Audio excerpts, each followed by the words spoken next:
মাঝে মাঝে ভাবতে বড় অবাক লাগে, এই প্রকৃতির সৃষ্টিতে এত না কিছু উপকারী গাছ, ঘাস, কত কি আছে, অথচ আমরা প্রতিদিন যেন দুপায়ে মারিয়ে ফেলছি সেই দুর্বা ঘাসকে।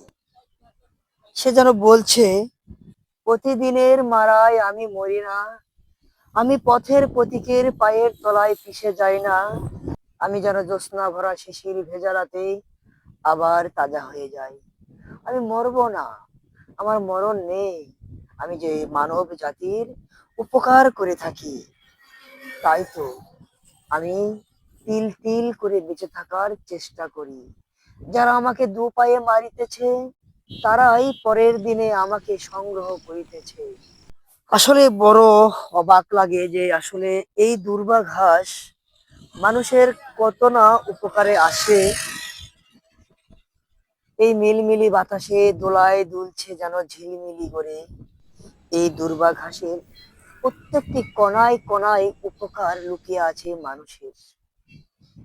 আপনি হয়তো হোঁচট খেয়ে রক্তপাত হয়ে গেছেন, আপনি সাথে সাথে মুখে চিবিয়ে এই দুর্বা ঘাস তৎক্ষণাৎ লাগিয়ে দিবেন, সেখানে রক্তপাত সাথে সাথে বন্ধ হয়ে যাবে।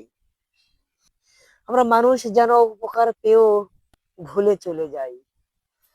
আমরা মানুষ, একটা সিনেমার কথা মনে আছে আপনাদের, আবার তোরা মানুষ হ, সেই 80-র দশকের সিনেমা, আবার তোরা মানুষ হ। মানুষ মানুষের এত উপকার করে, মানুষ মানুষের আপন হতে পারে।